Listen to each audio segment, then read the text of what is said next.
gonna do it.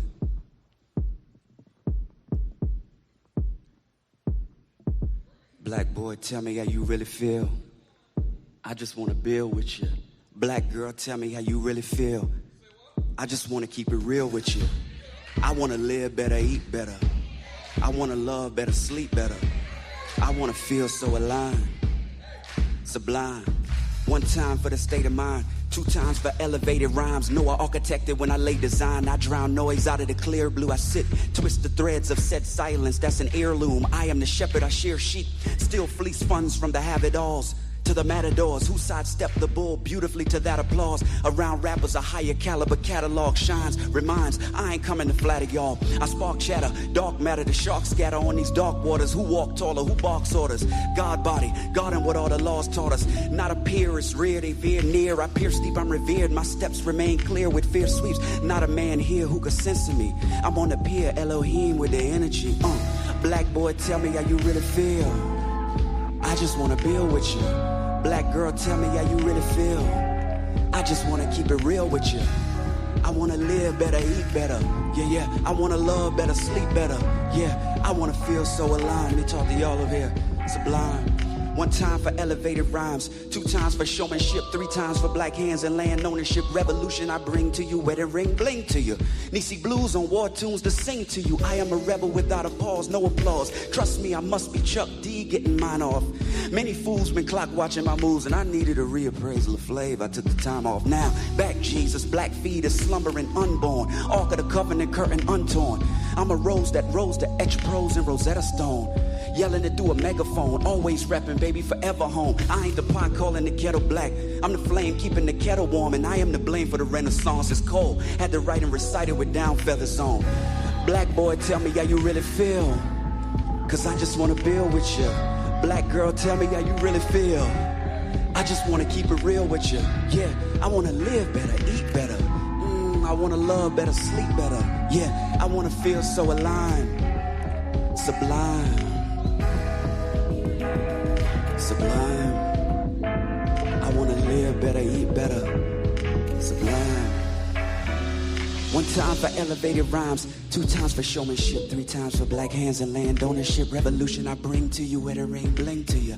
Nisi blues on war tunes, singing to you. I am the rebel without a pause, no applause. Trust me, I am Chuck D getting mine off. Many fools, they clock watching my moves and I needed a reappraisal of flavor. Took some time off now. Back Jesus, black feet is slumbering unborn. Ark of the covenant curtain untorn. I'm the rose that rose to etch his prose in Rosetta Stone. Still yelling it through a megaphone. Always repping, baby, forever home. I ain't the pot calling the kettle black. I am the flame keeping the kettle warm. I'm to blame for the renaissance that's cold. I write and recite it with down feathers on. I love you and write and recite it with down feathers on. That mean that shit cold. And I'm the coldest. Listen, it's the message right here. Black boy, tell me how you really feel, cause I just wanna build with you. Black girl, tell me how you really feel. I wanna keep it real with you. I wanna live better, eat better. I wanna love better, sleep better. Yeah, I wanna feel so aligned. Sublime. Y'all give a round of applause to this band right now. When they tell me they want to feel the chords a little more, then we got to do that shit again. That wasn't in the rehearsal. We didn't do that. That was not a part of the set list. Roderick was just in my head like, yo, let's do it again. So we're going to do it again. So we did it again. This next record. What's going on, family? Welcome back to another episode of The Frame and the Flame. This is the Sassy Man Apocalypse Part 4. If you hear some stuffiness in my voice, please forgive me. I'm in the process of getting over a cold, so I'm gonna probably not do as much talking as usual. But as always, we're joined by the incomparable Mr. James Penn Jr. So we're in good hands either way. Please put a thumbs up in the chat if you can hear me okay. Welcome in. Hit that like button on your way in. All right, yeah, Inspired Truth, yeah. Part 1 through 3 is on the channel. It's just click the live tab on the page and you'll see all 3 of them. Mr. James Penn Jr., how you doing, brother? Man, I am well, man. I am enthused to be here for part 4. I was about to say part Part 3. 4 is crazy, ain't it? Part 4 is crazy, man. Good conversation. I made sure to bring some of my lighting and stuff with me on the road here today, to try to at least, get some of that ambiance. Like I'm back at home base, you know what I'm saying? We got the mobile studio, but we're gonna make sure we bring it to you guys. For sure. But I mean, how's that been going? Because I know last week you were in Vegas. How's moving and grooving and making things work? How's that been? Man, it's been good. And absence definitely makes the heart grow fonder. I'm not a big fan of being away from. I typically say my family, but I really mean my wife. Forget them kids. Yeah. Amen. It reminds me of old World War II joke. The soldiers would say, "Hey, what's the first thing you're gonna do when you get home?" They say, "I'm gonna make love to my wife." They say, "What's the second thing?" So I'm gonna put down my bag. Yeah, no, I feel you. If you had a chance to see the video that I posted today, I was gonna start somewhere else, but I decided this might be a worthwhile conversation.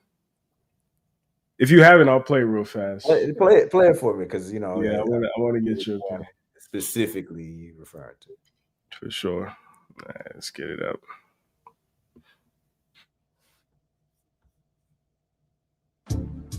Which one do you like? I want the one on the right. Girl, you know that one doesn't come with the career, education, or mental health package, right? Yeah, but he's got a different package I like. Pookies are better. Customizable, easy to control, easy to impress, and they don't expect much from you. Besides, I can't afford a Brian. You're right, my ego couldn't handle it. At least with Pookie, he can't really disappoint you too much. We kind of expect him to fail. The scariest part with Brian is potentially learning that you're the one who isn't good enough. Pookie actually needs me. So, which one do you like? I want the one.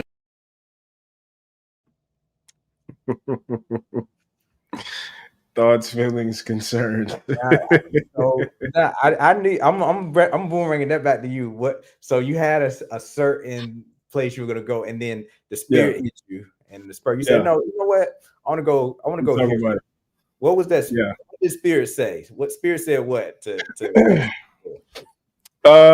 So first and foremost, let me add Instagram.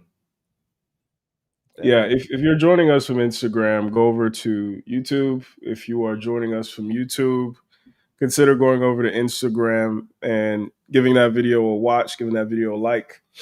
So I posted it this morning. It's AI generated, obviously. So the first thing that I have to say is AI is scary. Like it's gotten to a point. I know a lot of people say like it's getting to a point, but it's gotten to a point where like for your grandmas in them, it is indistinguishable from reality. Like what you just saw, I told it what the characters look like. I told it what the storefront looked like and how the mannequins looked. I told them where to walk, what to say, how to look, as far as like facial expressions. So in a very short time, I think this might be the new way that movies are made. This might be the new way TV series are made, which as a filmmaker makes me excited because, it lowers the barrier of entry of getting ideas out, whether or not those are going to be the final forms of the idea, but it allows you to actually like demonstrate what it is that you have in your mind. And what I had in my mind with this particular generation was I think the conversation around women choose bad boys, or women in our community in particular choose bad boys. I think it's really superficial. It's really vain. It's really hollow, in my opinion, as to the reasons why. Right? I think a lot of people arrive at the conclusions that women choose street niggas, women choose pookies, simply because pookies are more exciting. Some people say pookies are better at sex. Some people say Pookies are more charismatic, whatever the case may be. I think what's actually happening beneath the surface is, and this is through, multiple interviews with women that I don't know, interviews with women that I do know over the years since I was in college doing this as an organization. Some women, and actually, now that I think about it, you actually see it play out even on shows like Pop the Balloon, where women will eliminate themselves because they think that there's no way this kind of guy is going to pick me. And sometimes they will convince themselves that they don't like the guy, they're not attracted to the guy, to rationalize the fact that they're actually self-eliminating. Or you'll hear them say ridiculous things like, oh, he smiles too much, or he's fine, but he's got his ankles out, stuff like that. So anyway, the conclusion that I've come to is some women do that because the fear of, I'll put it like this. Part of the reason, like, the most talented person from high school, whatever the case may be, sometimes didn't amount to anything in life is because they had a crippling fear of failure. And that crippling fear of failure makes them procrastinate and makes them kind of like sit on their gifts, and they never actually actualize it. And by the time that they think to, everybody's already past them. So they do that because of the fear of not being good enough, the fear of being almost like exposed as insufficient. And I say all that because I think that in our community in particular, a lot of women do that subconsciously, but they do that nonetheless. They see a guy who isn't like the guys that they're used to dating, a guy that they know might expect more from them than they are willing to or capable of giving at that point in their life, or more than they're in practice giving with other men. So, like the analogy I use all the time, some women choose to be the manager at McDonald's as opposed to being entry level at Google, right? And this AI video was meant to add a level of nuance and sophistication to the conversation around just like women choose bad men, because sometimes the reasons why they do it are consistent with the reasons why men choose situations that are toxic or counterproductive or unsustainable as well, with women and with other things in life. Unfortunately, I don't know if that's how it was received by the comments. Okay. A lot of people in the comments received it as another attempt to further the gender war divide, or another attempt to like perpetuate or disseminate fake information, or unflattering representations of Black women. And that was kind of disappointing for me, because that shit was hard to do. Like the generation is, it took me some time to get it just right. But long I'll prompts. tell you, wasn't no easy prompt. it wasn't no easy. Yeah, it was no lazy prompts to make that happen. Yeah. Well, starting there, just on the prompting and the AI, piece of it. Yeah, it's fooling your grandmama now. But I have seen one piece of AI recently where even for me, and I think I'm pretty sophisticated, I have a broadcast degree, I'm in the media, like, I can see this stuff, like, come on, it's AI, right? But I saw one and I was like, is this AI? And then I had to go look at more. It took me looking at like 4 or 5 pieces of content. And I was like, okay, yeah, that's AI. It took like 4 or 5 before I could tell it was AI. Like it was, yeah, it's scary. So that is very, very scary. To the content itself. I can see people missing that. I picked up on it at the end, of the reel.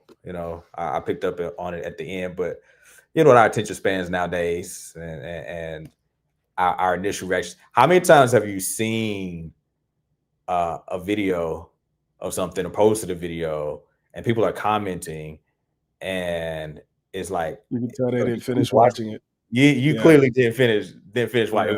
Yeah. It was a spin move somewhere in the Yeah. content, and they didn't clearly finish watching it. So I think that's a unfortunate reality of how people consume content and just where people are, which actually maps on to your bigger point, is the lack of sophistication, right? So not even seeing the spin move, or like, did you even watch the whole thing to, in this case, that piece of content, to see the bigger point? Even further, did you even watch how it played out with her decision making to actually really grasp what was going on? Did you even pay attention fully to your decision making to even know what actually really went on? It's just something that is incredibly lacking. And I had sent you something earlier. I think I sent it to you earlier this week about the need to be bored. Yeah. I sent that to you, and yeah, this actually kind of comes to mind here, because basically it was a piece of content, and a gentleman was articulating how important it is to embrace boredom. I even mentioned on one of these episodes here that boring people are bored. Like, I know one of your things is like, she needs the ability, like, can you be bored with her? And like, can she be bored? And my children say, "Oh, I'm bored." I'm like, "Oh, I don't like it when I'm bored. What are you going to do about that?" Right? Not solving their problems all the time. Like, okay, what are you going to do about it? Because I find that boring people are bored. Boring people are bored. Like, I like being with my thoughts. I actually kind of find me kind of interesting. I find my thoughts. I find me interesting. That's, I need to put that on the t-shirt. That's interesting. Yeah. I find me interesting. We got to start a whole flame collection. Man, listen. Man, listen. Put that one down as one of the classic sellers, right? Right. I like me. I like my thoughts, and I don't think most people like their thoughts. And so when you're in a situation where you're going to be forced with boredom, I mean, as simple as just going to your device, if you're standing at an intersection, at a crosswalk, waiting for the light to change, right? He gives that in the examples. Like, you can't even bear those 30 seconds. Like, every time you go to the bathroom, you have to take your phone with you, right? Legs falling asleep, scroll.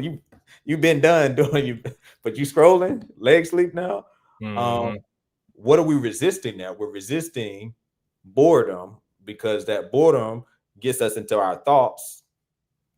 And we really have like thinking atrophy. I said last week, everybody has thoughts. Not everybody knows how to think. And so we have that atrophy of thinking in our society, which is why people have those comments like that. And which is also why people don't unpack the decisions as to subconsciously why some of these women may pick the Pookies and the Ray Rays, or even the vice versa, whatever it is with men and their selection process.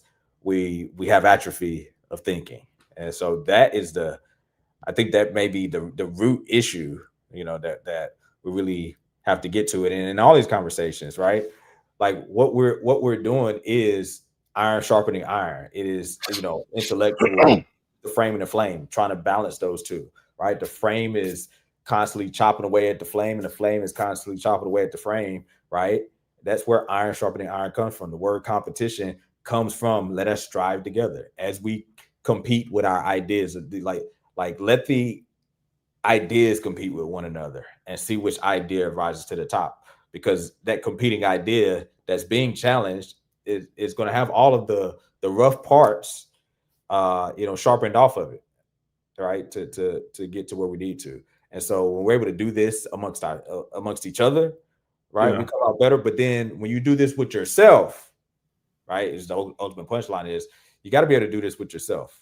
And it takes, spend some time with your thoughts, but you kind of got to like you to do that.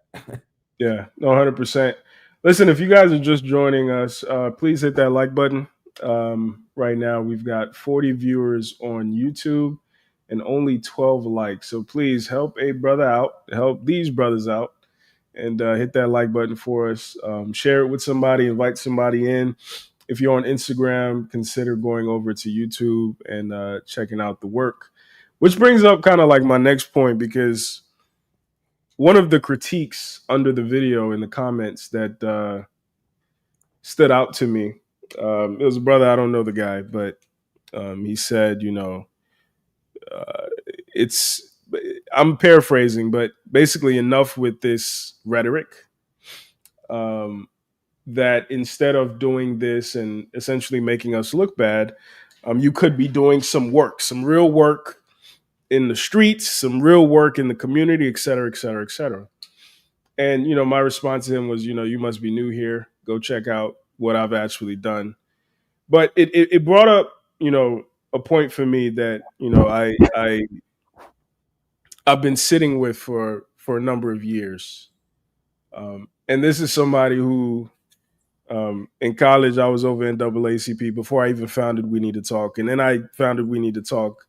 And it morphed from collegiate organization, in-person conversations, to what it is now on the internet. And now I have to create things like AI videos, create things that might seem salacious on first viewing to get ears, to get an audience, because that's unfortunately the way the game is played. And I hope that, people don't just fall for what things look like on the surface, but that's neither here nor there. But I'm reminded of the quote. It says, "For a tree to reach to the heavens, its roots must reach down to hell." And I think often, because not just with my videos, I see this come up often with other videos, whether manosphere stuff, whether just stuff that's critiquing the community, even from people I disagree with but might make good points from time to time. We have this idea of like, we have to protect the good name of our community, right? We have to protect the brand, which means don't talk about this. Don't continue to bring this up. You're beating a dead horse, et cetera, et cetera. And on some level, I understand, right? I understand that from a branding perspective, since that's my professional expertise, we fall short relative to our Caucasian, Asian, and Hispanic counterparts from a branding and marketing standpoint. However, I think that we also have a culture of sweeping things under the rug. This is true for African Americans. This is true for Africans. We have a culture of ignoring things. And those things tend to fester. Those things tend to metastasize. And I think, unfortunately, our reflex to continue to ignore things, as opposed to recognizing the internet, the manosphere, social media, as an opportunity to actually start, number one, getting more sophisticated in these cliche conversations, and also starting to work through these things.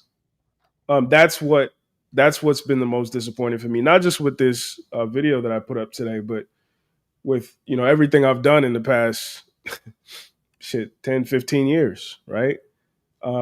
Why do you think that is? Why do you think we are so unwilling? And I say this because this is also true for Nigerians, and this is also true for Africans.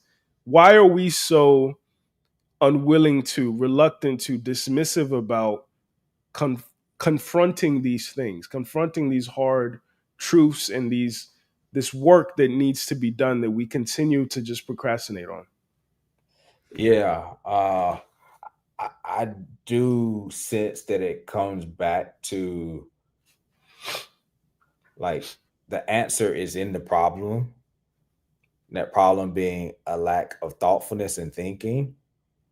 And so we're very much a show me people.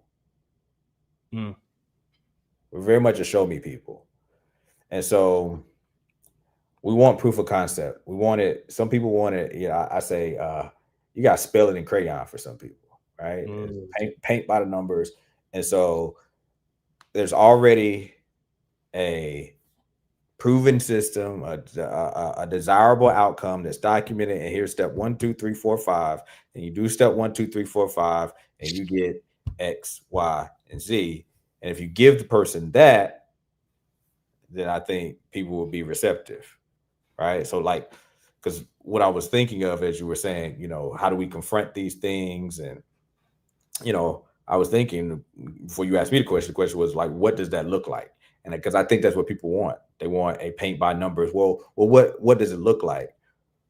Not understanding or appreciating rather that before you can get to the paint by numbers, the steps, the proof of concept of some different things, there has to be ideation.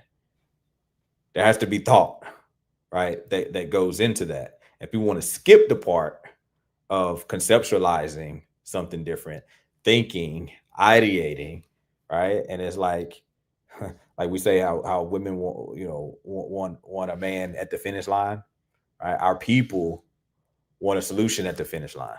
And they necessarily want to be a part of the mental work, the emotional work, the thought work of crafting the solution and envisioning and imagining, how things could be different. It's like, once y'all got it, let me know. I want to go on a quick tangent if you don't mind. Just a quick detour, and I want you to walk with me because I've been having a conversation with a friend of mine. She's been supporting the channel since day one, but we disagree on something very fundamental. We always have the conversation about people in the community who call themselves leaders not living up to the expectations that the community has of them, right? Like in the modern day, kind of like prioritizing fame, prioritizing monetary gain over the work, over the actual cause. And what I've been kind of pushing back at and telling her is, number one, another favorite quote of mine. It's very easy to look sharp when you haven't done any work. And I've seen like the meme where it's like a really sharp pencil and a really dull pencil. It's like it's easy to look sharp when you haven't done any of the work. But like when you've been in the trenches of leadership, when you've been in the trenches of actually like trying to guide people in a direction that is equitable, in a direction that is better, it takes its toll. And there's a quote by this African leader from back in the day. I can't remember his name off the top of my mind, but he says, "Whenever I fight for African rights, I only use one hand because I have to use the other hand to fight Africans." Right? The reality is leadership, and especially in our community, leadership is the fruit, not the tree. So if we continue to produce individuals that we believe are not leading properly or leading with the right intentions, integrity, et cetera, I think the superficial thing to do is to investigate the fruit. I think the deep thing to do, the actual sustainable thing to do, is investigate the tree. Right? Are we creating, and this is true in an American context, this is especially true in an African context, because any African you talk to, we're going to say our politicians are the problem. We keep corrupt politicians.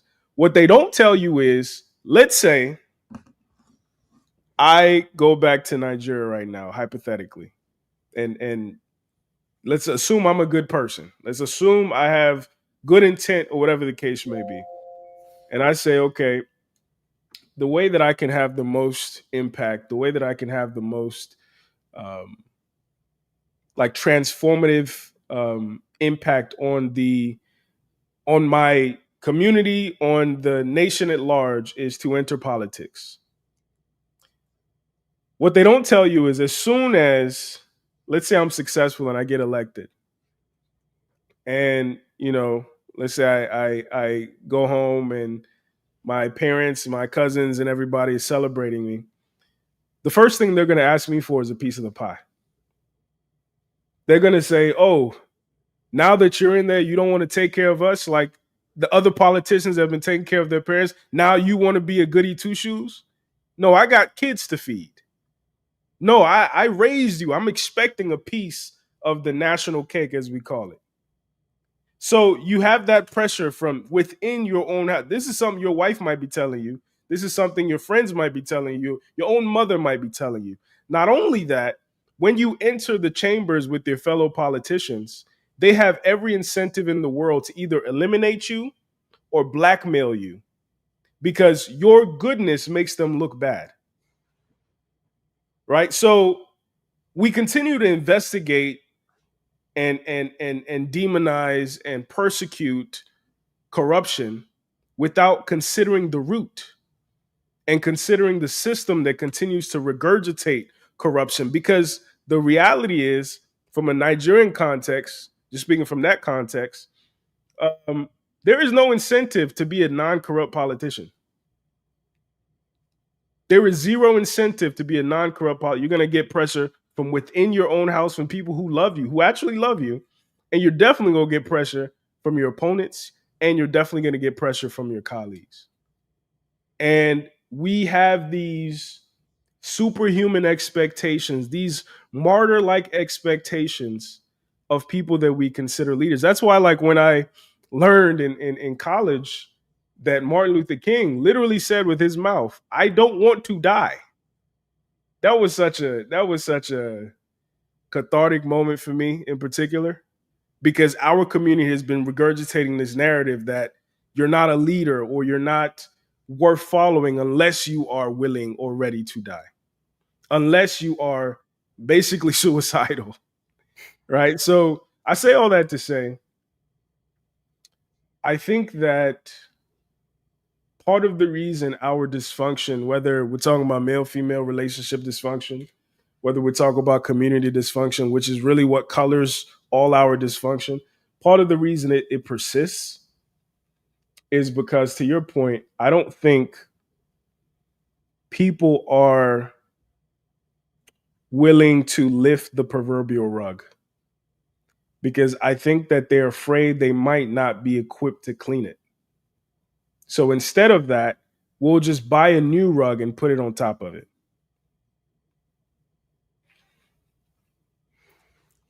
Going over the person's house and all the doors closed. Right. Don't look at that. Don't look at that room. No, don't look over there. And me and my sister growing up, I said was, it ain't got to be clean. It just got to look clean. That's right. That's black folks. That's black folk, right? That's African folks. Yep. I mean, down to how we even present, via fashion and our aesthetic and everything. Come on now. You going back to the hood. You ain't got to look like what you've been through. You ain't got to look like, right. So, yeah, man, that's definitely a thing. How do we begin to put at least a infancy level of framework around something beyond the very infancy of ideation, right? Because truth be told, I do think that is for the leaders, right? So to shoot some bail, I mean, people do have they have weight, and I don't ever want to like diminish the day-to-day weight that people have going on. Struggle with their bills, their personal lives, their jobs, their the things that they have going on with their family.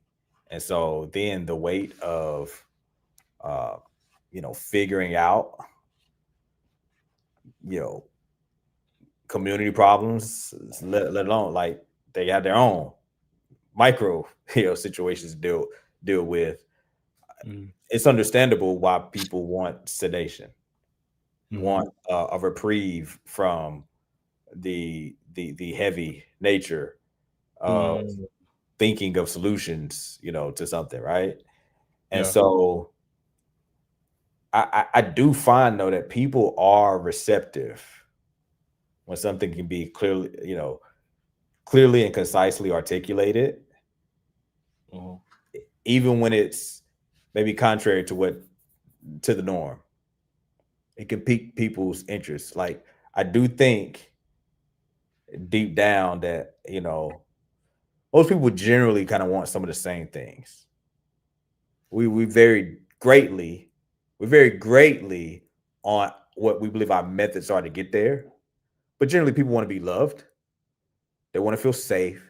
They want to be provided for. They want a certain level of fulfillment, happiness, so on and so forth, right? Like, some of the basic things, right? Now, how we get there or what that actually is that makes us happy, fulfilled, so on and so forth, great variance there, right? But the more we chip away from the surface level of those things, and the more we challenge some of the frameworks people have built on what they think is going to actually make them happy, Pookie, right, and then actually are able to show, like, yeah, okay, you want that because deep down, it's you maybe feel a lack of adequacy yourself. You feel inadequate and you don't feel worthy, but you can be, right? And it takes a little work, but that work is actually going to give you more happiness and more fulfillment. I think when people don't have an exposure to what they think is possible, when they start getting exposure to, like, no, this can be possible for you, and they can really start feeling that, like, no, oh, they're actually, this is possible for me, that it sparks something inside, right? It's like, if she's wearing, 3 levels of Spanx and waist trainers, she'd rather actually be in shape. She'd rather not wear that stuff if she didn't have to try to suck it all in, right? And so if she realized, like, you don't have to just squeeze that all in. Like, you actually can lose the weight. You actually can be healthy. Most people want that. Now, whether they're willing to actually do the work is a different conversation, right? But I would guess just like some of the best trainers, right, find a way to take the complexity of, hey, you got to have your macros, and you need this, and the proteins and the micronutrients, and this much water and calories. The best programs are able to simplify that, right? Like, I was taught that the job of a leader is to take complex things and make them not complex.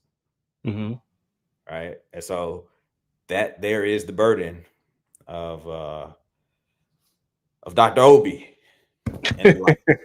I feel where you're coming from 1,000%. I would submit to you that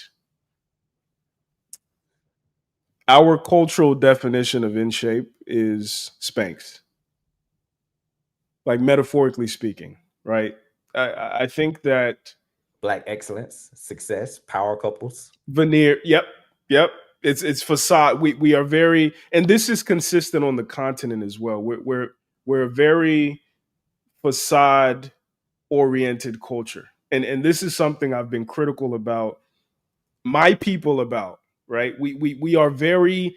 What does it look like? Who are you? Right? It's less about who has better ideas or who has more potential, and it's more about who is connected to who, and whose superficial status should we honor and respect, right? Like, one of the points that I'm going to bring up in the video that I'm going to share, it brings up, like, credentialism, and we know Nigerians, as an example, are amongst the most accomplished people in the United States, and part of the reason is because we have been socialized to honor credentials. We've been socialized to aspire to status. Everybody wants to be chief, doctor, lawyer, engineer, Chimobi. This we've been. I'm a PhD. Exactly. We have been we've been socialized to valorize veneer aesthetic, and I think it really just trickles into everything else that we talk about, like whether it's relationships, whether it's you hear stories of Nigerian men all the time where like he was working 3 jobs because he was taking care of his kids here and his wife here and also taking care of families back home. But then like when you and he dies of a heart attack at like 40 or 50 years old. But like when you really investigate, he was living beyond his means because he had to maintain a certain image here and overseas. A lot of the money he was sending back home, it was helpful, but like it was overkill for what was actually needed. There are documentaries even on YouTube of niggas who've built $1 million homes in the village back home that they only spend maybe 30 days a year in. Their home in the United States isn't even $1 million, but back there it's about showing yourself and showing that you succeeded or whatever the case may be. So we pedestalize the image of success, the image of happiness, etc. And I think this is what seeps into these conversations. So when we're trying to unpack and detangle and like deconstruct and explain, as you put it, a lot of these complex things, the masses are put off by it because they want crayon talk.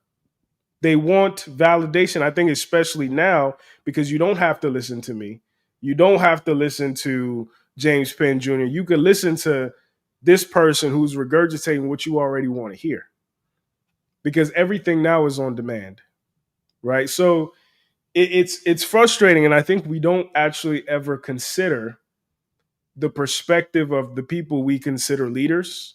We simply just demonize them for either losing the losing the inspiration to continue the work or becoming corrupt. But we don't realize that the ways that we've positioned our community, it first of all, it does not insulate the right people. It doesn't insulate your leaders. It doesn't protect them. It leaves them out exposed. And then you kind of like clap from a mile away on a nigga on the hill while a sniper is aimed at his head. So how many niggas on the hill can you expect to continue to walk up there over a series of centuries? And these are things, like I said, this is part of this nuance that we don't think about as a community because we're just facade oriented and critique oriented. So this is where I think we, based off conversations we had, I think we have a differing philosophy, approach, perspective on like the concept of this talented 10th. And I'm open to it being, challenged, but this to me advocates more for a it's going to take a tribe of people to go show and prove that this is the way. Right? We often think of other people groups as, oh, they have, all this together. But from a branding and marketing standpoint, it's the worst of us who are branded as our general, culture and population. And it's the best of others. Every Asian ain't great at math. Mm-hmm. Every Asian ain't, Bruce Lee. Every Asian isn't some prodigy violinist. Right. Man, the Arabs own the corner stores, and the Chinese got the laundromat, and Vietnamese had the neck. No, it's certain tribes amongst those people groups who have corners and more. I can't validate this, and haven't done the numbers to know this, but like for instance, in the hotel industry, some people think it's like people from India. It's a lot of like Indians like have the hotels, but it's actually like Patels, just the Patels. It's a lot of Patels that have hotels. So it's not even like all Indians. It's a particular tribe, right? And so even with the concept of like save yourself, black man, and that got very narrowed, at least the way I received it, interpreted, understood it. I think this is the way they intended it, was to literally save yourself, just individual. Which is my critique as well. Yeah. Right. Perhaps there needs to be a subset that says, we got to save ourselves. And it'd be that shining, like anybody's welcome, but only if you're on tribal protocol. Right. And having tribal protocol, I think is important. There's value to it, because now I'm not taking on the debts of people that are not on my politic, don't ascribe to the ideation, the solutions, the forward thinking. Like, at what point, you constantly say, hey, we have to start rethinking different things. At what point do the thinkers, the thought leaders, those that are actually leading in ideation and envisioning something different and don't have to paint by numbers, how long are they going to forego actually progressing because you're trying to drag people along? Right. As the saying is, like, you can lead thousands, you can't carry but 2 or 3. I mean, I don't care if you Shaquille O'Neal. How many people is Shaquille O'Neal carrying? 2, 3? Yeah. You can lead thousands, but you can't carry but 2 or 3. And so we've heard the saying, hey, you can lead a horse to water, but you can't make him drink. I say the leader's job is to make the horse so tired on the way to the water, it has no choice but to drink. And so, and part of that is, if I have to be willing to, if I were stranded somewhere with my family and I'm their protection, but we run out of food or whatever, I got a choice to make. I gotta leave y'all, or we just go sit here and die. I have to leave, and I'm gonna go get what we need, and then I'll come back. Harriet Tubman had to leave, and I'll come back. So maybe there's a subset of us that we got to go leave. We got to go lead. We got to go leave. Well, I don't even know which one I'm saying. Am I saying we got to go lead, or am I saying we got to go leave? Maybe perhaps that's both. We got to go leave and lead, and we'll come back. And those who are equipped and ready to go now, let's go do what we got to do. And we'll come back when we have the paint by numbers. And you should be so tired by that point of doing what you're doing over there that when you see this water, you'll be forced to drink. What say you? Yeah, it reminds me of the concept of Sankofa, the bird that's flying one way but turning back. And it was something I was kind of like obsessed with a couple of years ago. I was working on this project called Brain Drain, and the entire point was to like reorient the thinking of Nigerians in the diaspora away from celebrating all our foreign accomplishments and consider using all that energy, the resources, and the successes that we've amassed to aim it at the continent, aim it at Nigeria in particular. And the deeper down the rabbit hole I went, it's kind of like I was talking about with women, like, and to your point about the proverbial forest, the middle of the forest is dark as a motherfucker. and you are liable to while thinking you're still walking in the same direction, you're liable to have made a 180 and end up walking right back out in the direction that you came, or left or right, but not in the direction that you're going. Particularly when the branches are hitting you along the way, because this is an untamed jungle and you don't have a machete. you just trucking through that mud, right? So I think that, to your point, the horse is the community. Unfortunately, it's not individuals, and the West is oriented in such a way that you never actually have to be tired, or you never have to actually confront your tiredness, right? Like I talk about, we talk about women all the time. Like an average woman thinks she's a 10 because she's got makeup and she's got face filters and she's got surgeries and she's got Botox and she's got credit to think she's got more money than she has, and she has friend groups to think she has more community than she has, etc.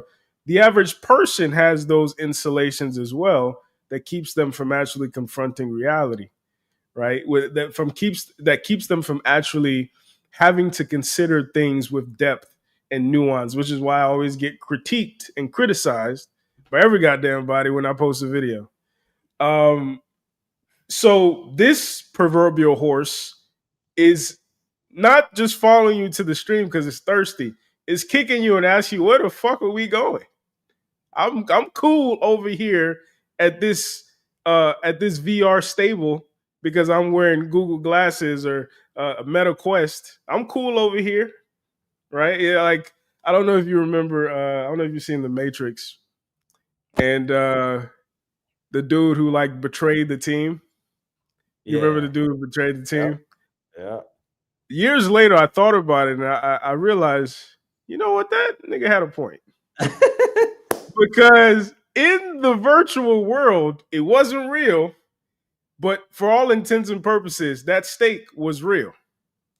Your brain fired the same way it fired with a real steak.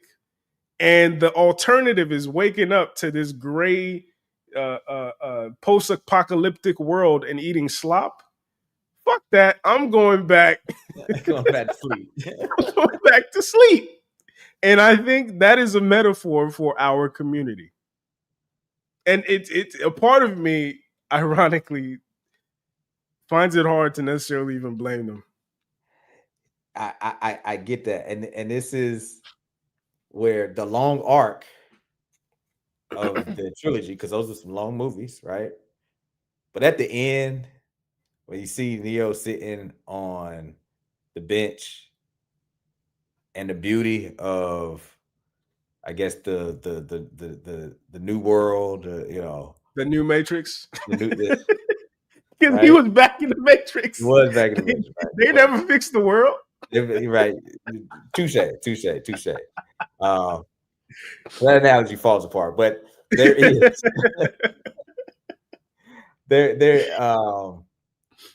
I do still think that there's a fulfillment in reality. Even him and Trinity's, here's the flame coming out. Him and Trinity and their actual deep, connection and embrace and stuff inside the Matrix, inside the real world, it's like that's a powerful force. I mean, it was that itself that,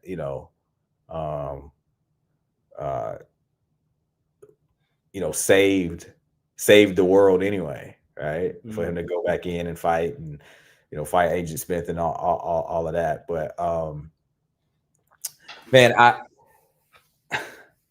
I think for us to leave and lead is important, because the one thing that's going to shape and change people's false sense of their VR headset, their credit, their lashes, their makeup, their faux community. The thing that changes that is exposure. Like, you ever thought you weren't thirsty. I'm good. What? Yeah, I taste white. And then you like, dang, I was thirsty, right? Or didn't know you was hurting until it got like some exposure to it, or right. There could be something that's like you didn't even recognize until you got exposed. Yeah. Right. So yeah, you think you a 10 until you actually get exposed to some actual 10s, right? You think you ball it till you get exposed to some actual ballers, right? Like I'm down in Fort Lauderdale right now, and 40 minutes from Miami. I mean, even when I am in Fort Lauderdale, bro, I just went out and had dinner, and I passed some money, like dang, look at like that boat and that house, right? Like it's some money, down, you know what I mean? And so getting that exposure with if there were to be a tribe to rise up and go the way because they know the way, and then they show the way, and then people get exposed to, this is what it really is. No, this is how you can really live. This is how families can really be. This is how community can actually be. I don't know. Those are the type of things that I aspire to. Those are the type of things that inspire me. A collection of, if we're saying that's faux Black excellence, those are faux power couples, then what are you going to do other than to show what real Black excellence could actually look like? The reimagined version, like, unless you go actually create a prototype, like there's enough. Like, how are we going to talk about the old Black Wall Street until we do another one, right? And well, whenever we build something, they tear. Okay, they did. How long is that going to be something that we live off of? Well, what can we use our intelligence and our ingenuity to do to take the lessons from that, right? The good things that were executed on, and a SWOT analysis: strengths, weaknesses, opportunities, threat. Okay, so we do the same thing again, but this time, we actually cultivate allies and have actual sister cities and some international connections as well. Or like, I don't know, right? But failure isn't failure as much as it is the universe is telling you to do it again in a different way. Right. So let's get into the other, I guess, current happening, and then we got to get into our topic before the 2-hour mark. So yeah, I'm gonna play this real quick, and then I want to get your thoughts, brother. Yep. That's 4 bros, the niggas that you prey on dumb, ill-equipped women to make you your wife. It's not like he's saying, I'm gonna go to Italy, I'm gonna go to France, I'm gonna go to one of these established countries. You're going to a third world country to find a woman that can't tell you what's 2 + 2. And you're gonna bring her back here and treat her like shit for the rest of your life because it's your concubine. You want to treat her like a concubine because you never had no power nowhere else. So now you're gonna exert your power over this woman. The #1 movie was How Stella Got Her Groove Back. And it's the same shit. Oh, I can't do what I need to. Let him talk. No way you're gonna justify high-earning women going to Jamaica. How do you know they was high earning? Some of them bitches are CPN. No, that's high earning. So CNA is a high earning job? Yes. All right, man. Ain't no different than a man going to a third world country and getting a chick that don't speak no English. That's the same equivalency of debauchery. That's all bullshit, right? Number of women doing that is way less than the niggas that are going over to poor, impoverished countries, snatching a woman away and destroying the rest of her life. Destroying her life, maybe taking her to a better life. Take away her rights. You can beat on her. You can tell her she has no sexual agency. You can treat her like literal shit. I think she would go back to her country. But why do we have to do it like that? Maybe I just want to take a good woman and treat her good. So why you couldn't do that here? Why you specifically because went over there? The same reason Stella went to get her back blown out by Jamaicans. These bitches. She didn't go there for that, I don't think. I don't think. Finish though. He never watched the movie. Listen. The passport bros, the niggas. You want to go first or you want me to? I think I want you to, because these are not these are not the thought leaders that go the way to show the way. I'm gonna say this one thing. Okay. I find it fascinating that he just immediately jumps to an impoverished country, meaning the women are unintelligent. I thought that was interesting, but yeah, you take this one first, brother. So that same young lady that I was talking about earlier, she sent me this, and she agreed with him. And I tried my best to kind of parse the multiple issues with what he said. And I started by admitting that I'm not a fan of the Passport Bro movement. I never have been. It's public knowledge on YouTube. There are videos of me critiquing some aspects of Save Yourself Black Man, the Passport Bros, etc. However, a lot of the conversations that categorize what the Passport Bro movement is are disingenuous and they're hollow. Right? Because number one, I think a lot of it is rooted, as you know, he kind of uneloquently said, a lot of it is actually rooted in white supremacist assumptions of the third world. A lot of it is rooted in the glorification of credentialism. And a lot of it is rooted in the demonizing of men, particularly black men. This is what I'll say. I'm a black man, but I'm Nigerian. There is no man on this planet, my people included, who is more accommodating to women than American black men. That is an absolute fact. There is no man on this planet, and it's a good thing and a bad thing in a way. There's no man on this planet who has less expectations for his woman than the American black man. So with that being said, number one, the idea that the American black woman has a master's degree means she's smarter than the foreign black woman who might have a third grade education or the equivalent of a third grade education is rooted in a colonialized mindset of what intelligence is, which is credentialism, right? You checked more boxes. What you don't take into account is this lady with the fourth grade education has been running a business since she was 12. This lady with the fourth grade education speaks 3 to 4 different languages. This lady with the fourth grade education works 60 hours a week, but still finds time to cook. She doesn't even have a family yet, to cook for her father, to help her mother with housework, to look after her brothers and sisters.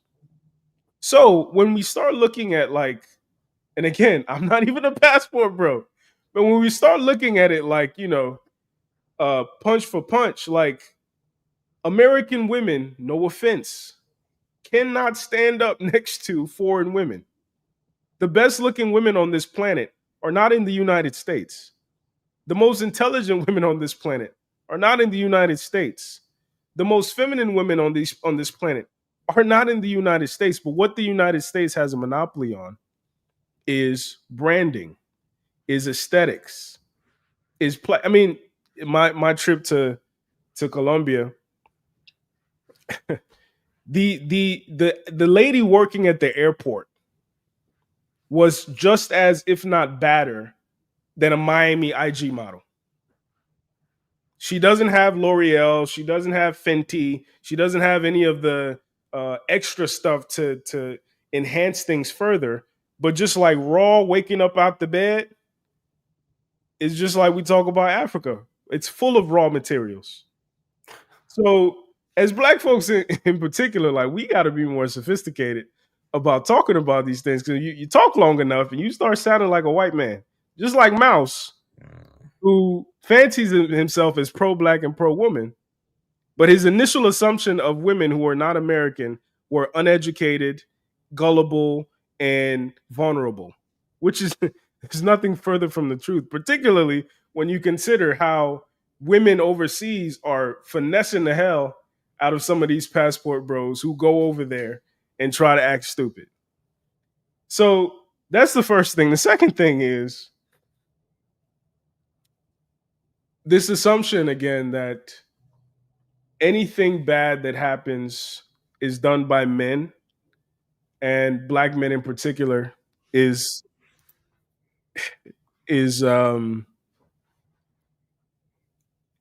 ignorant at best and just like idiotic at worst. Because the reality of what's actually happening, particularly for the brothers who bring them back, is they're giving them a better life. Because you can't tell me he brought a woman from a third world country and is now repressing her sexuality. What the hell do you think was happening in her country? You can't tell me a man who brought her from a third world country is now, not allowing her to move around or do certain things, own property. What do you think was happening in her country? So again, like, we have to be more sophisticated, because oftentimes we're so like gung-ho about making a point that we end up just saying shit that doesn't really make sense upon further investigation.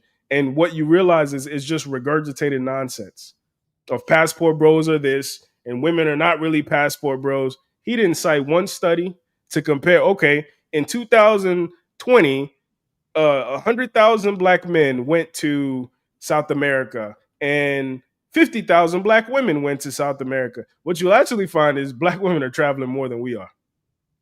That's what you'll find. But as somebody who's not even a fan of passport bros, some of these conversations are ridiculous. As the great philosopher Dame Dash said, you sound smart to dumb people. Right? Yeah, man, I think you nailed it. Even my just like opening point, that just this assumption that for some reason they're uneducated because they're in a lower socioeconomic, state, does go back to that credentialism that we have. And then also noting the countries that he juxtaposed against, it's not like Italy or France. As somebody who is, pro-black, I found that, quite amusing. Right. And that was, it seemed to be off the cuff, right? Like his mind just automatically went there to a more, a better representation of a country that has the creme de la creme of selection of women. I would be interested. I would be very interested to see his response to being exposed to himself in that, to get a mirror of like, do you see what you just did? And not in a podcast, format where we're all, just trying to score points and, down the hill of our point, defend because we got to look good, because it's going to get clipped up and so on and so forth. But if he actually were to just able to sit back and reflect and have that pointed out, like, do you see what you just did there? And do you understand the implications behind it? It moved the goalpost.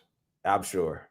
And that's something I've been critical about. Like, part of the reason this channel isn't what some people think it should be is because we do the slow burn. Like the flame is not a roaring fire. It's a damn like concentrated blowtorch, right? And if what you're accustomed to or what sells is Fight Club, right? Well, if what sells is like, I called it digital mandingo fighting, this is not entertaining to you, right? So it'll be, nah, I'm not saying that. Of course I'm pro-black. This what but what you really just admitted subconsciously, which is even more relevant, is the fact that you believe that the best things in this world, including the best intellects, come out of the West simply because that's what they told you.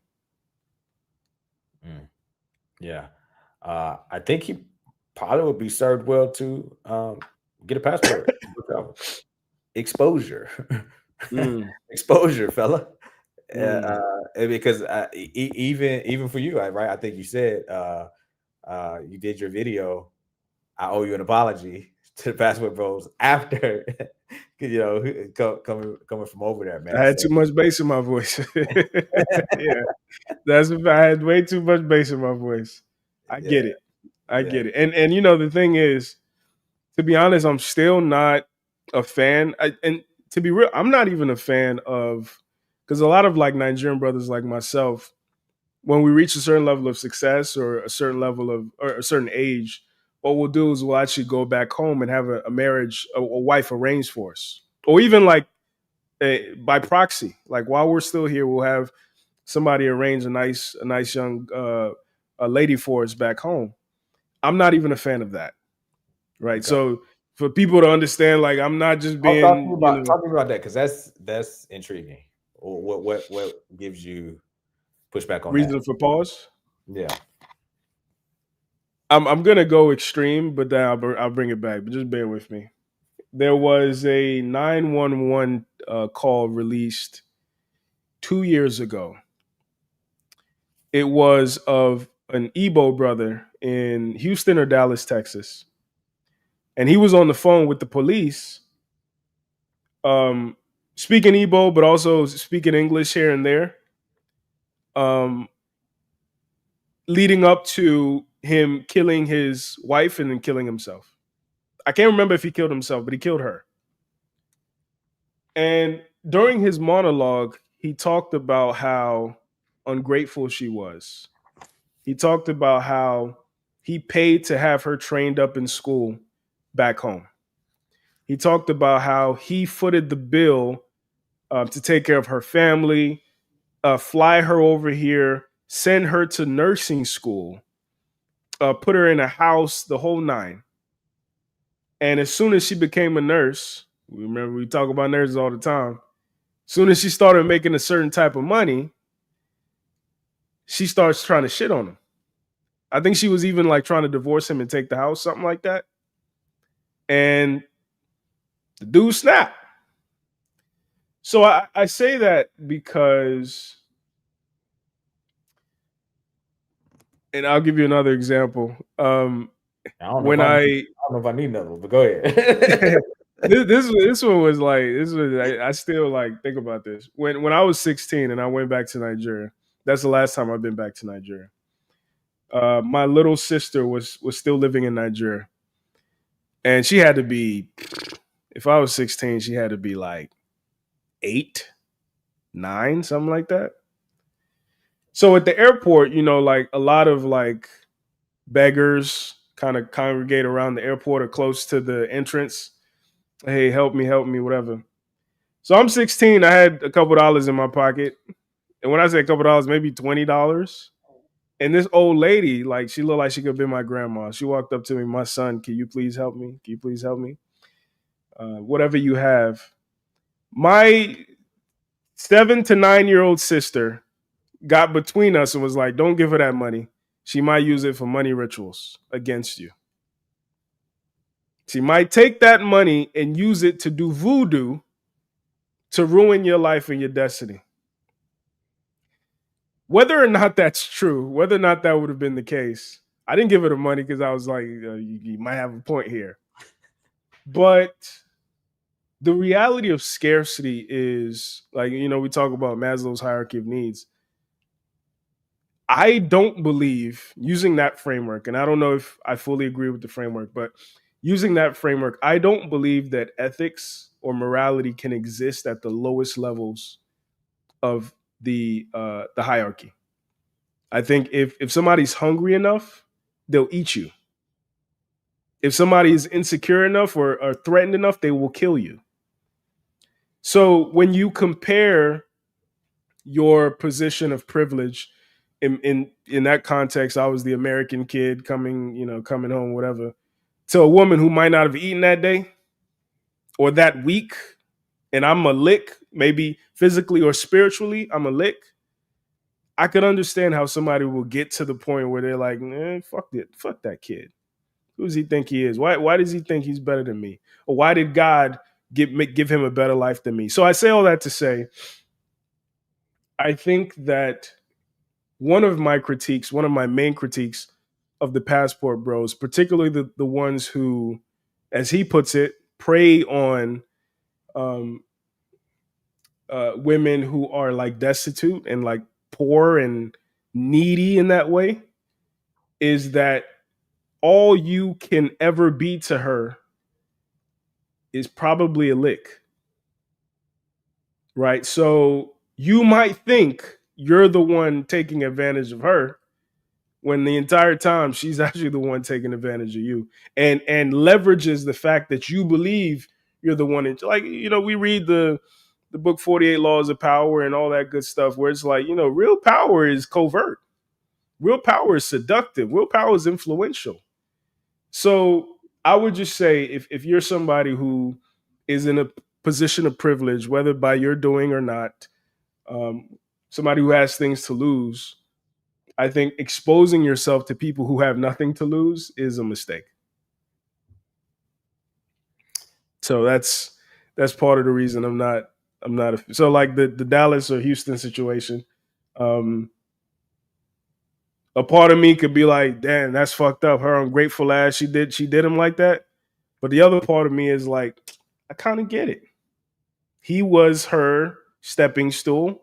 She stepped and realized that she wanted to create a life for herself. And unfortunately, she didn't have the opportunity to have agency or even the ability to conceptualize agency because she was so in a bad way initially. So like he was taking advantage of her.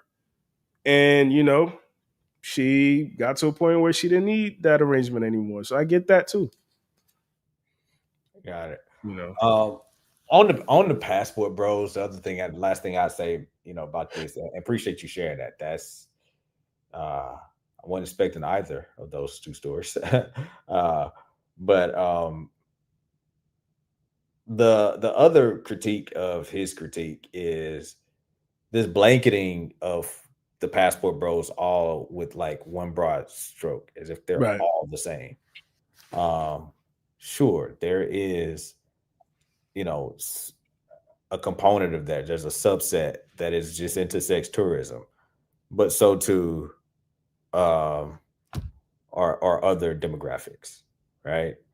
And it's so interesting, like black men, a black man that's supposedly, pro-black, just putting the jacket on black men as the face of things that are true across multiple demographics. White women going to, participate in sex tourism, in countries, like, is a We thing. don't talk about that. We don't talk about that. Black men have to be the face of it, right? So not acknowledging that there are several subsets of Passport Bros. Sure, you do have the sex tourism, element. Sure, you do have the element where they want to go and bring back a woman just to have her docile under her thumb, so on and so forth. But as if there can't be an element where it's like, hey, I just don't want to deal with the attitude. I'd rather have the more feminine, nature and so on and so forth. Like, why can't that be one of the subsets as well? And why can't we look at all of these and measure each, subset, or put a value judgment, if we want to get, place judgments on them individually, instead of painting it all with a broad stroke, and then that broad stroke being the one subset that is that we disagree with the most, as if that's the entirety of, you know, people who are traveling abroad in with the passport bros. So it's lazy, unsophisticated, Yeah. and to your point, to subconsciously go there is very troubling, and it's very telling about the psychological work that has been done on his mind to frame a perspective of Black men, that's where he goes to, and doesn't even realize it is very, very which goes back to because his points were unremarkable, right? It's not unique. He's saying the same thing other pro-Black guys say. He's saying the same thing other pro-Black women say. Because again, it's we are comfortable being superficial even with our intellectualism. Like we aren't. It's about winning and sounding smart, not about interrogation, not about deep, insightful interrogation, right? And even if somebody was to make the point that we just made about like, actually, if you think that's what intelligence is, you just kind of like validated the eugenics movement because they had data based on IQ tests that lean European that Africans and people of non-white origin were intellectually inferior. So based on their curriculum, which you're still using, you're amongst the people who's unintelligent simply because you don't have a credential for one of their institutions. See that, and that's the part of pro-Blackness that even I struggle with, because even our entertainers who consider themselves pro-Black, the height of achievement for them is to win a Grammy. The height of achievement for them is to win an Oscar. So even if as long as we continue to validate not just their institutions but their curriculums, we are admitting to their supremacy. And that's what nobody is trying to talk about. Like, as long as their definition of human, their definition of love, their definition of whatever it is that we believe are hallmarks to the human experience, as long as those frame our idea of the world, it don't matter how much Black shit and Malcolm X shit you repost. You are a white supremacist. Yo, it's gonna rub some people the wrong way, I'm sure, because when I saw it in the comments, I got what this brother was saying, but boy, they was flaming them. I saw a comment on some post. I don't remember the post at all. I just remember the comment. And it was about white people or the white man looking at us in an inferior type of nature, and like, why wouldn't he? Because I gave you everything that you have. And I don't know if you saw this comment. Maybe it was a comment on something that I don't know. But he's like, I gave you everything you have, I gave it to you. And this was a Black man sentence, and people were livid and they were arguing with him. And he was saying, like, I got it, because everybody was arguing with him in English.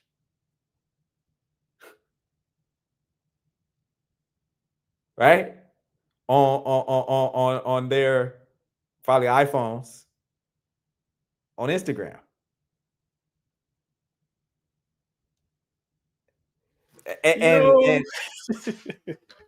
And listen, my name's James. And it was probably, my name's Alan. Like, envision a world where a ton of European, like most Europeans, are speaking Igbo.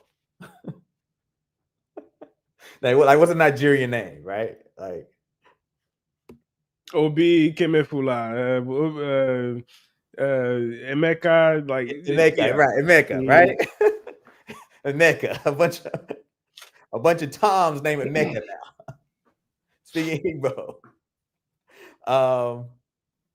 So we have to really, I think, contend with.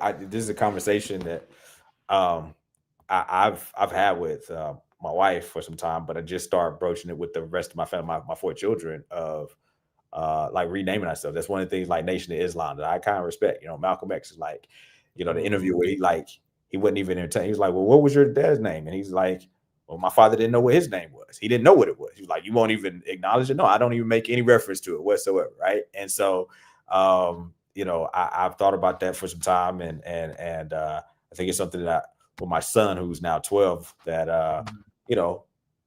as the males, as the patriarchs, we'll probably, as he gets a little bit older, we'll determine, hey, so from us going forward, what do we want to name our tribe, right? And we'll do that, right? Even start with something as simple as that and take it back to ownership. Right. It pains me that I'm speaking English right now. Right. But we have to really look at that, and there's the whole thing going around right now about Black Americans just now realizing that Black Scottish people exist. Have you seen that? Right. And to us, it's like, wow, they sound so crazy. How do we sound speaking English? Right? That's the part. Again, I'm going to continue to use your analogy. That's the darkest part of the pro-Black forest. That right there is the darkest part of the pro-Black forest, because you start to realize that it's essentially a house of cards built on top of another house of cards that you didn't build.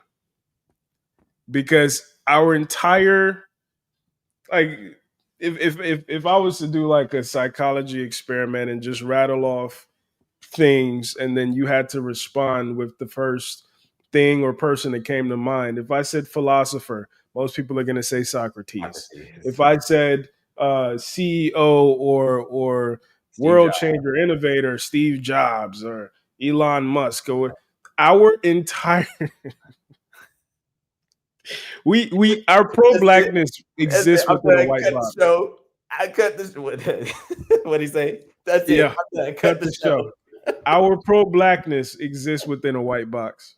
And that is a part of, that is a realization that depresses me, but also it makes it even that much more frustrating when I get certain critiques of my approach or even my work, because it's like, man, we are so entangled with our oppressor, and comfortably so. As much as we complain, comfortably so.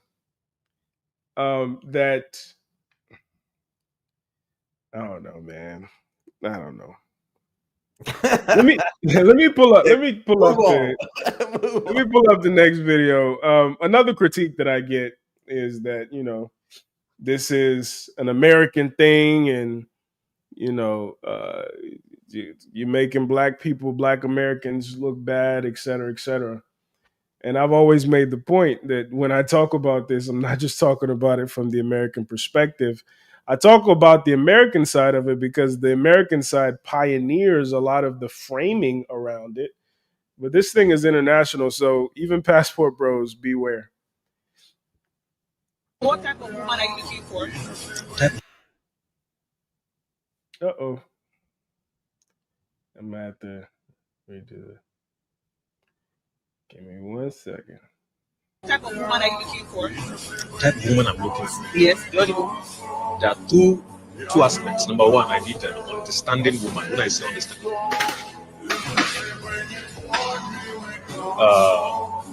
I feel maybe Dangote, but I'm not the kind of person that will see my woman suffer.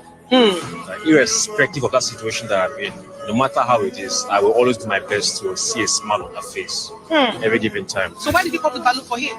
he talked about being understanding, like he was an understanding girlfriend, and I do not want that. So why did you pop the balloon for him? Initially, I liked him, like when he was coming. When he now said he wanted an understanding girlfriend, no, never.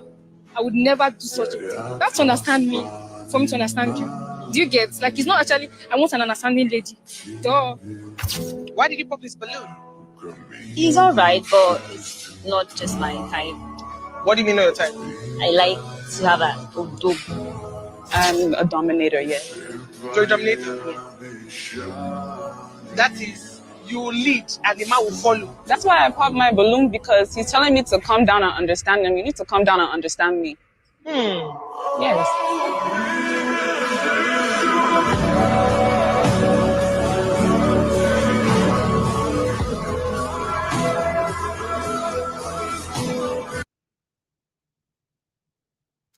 Everybody that you saw on that show was African.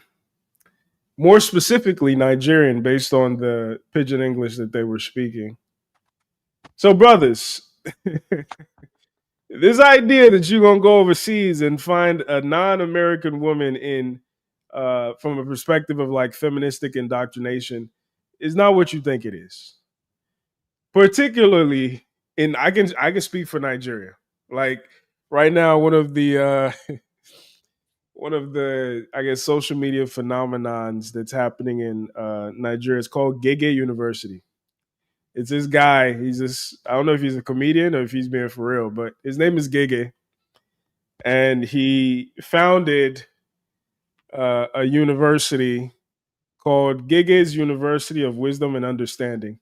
And basically, he just makes short videos giving guys advice on how to navigate women.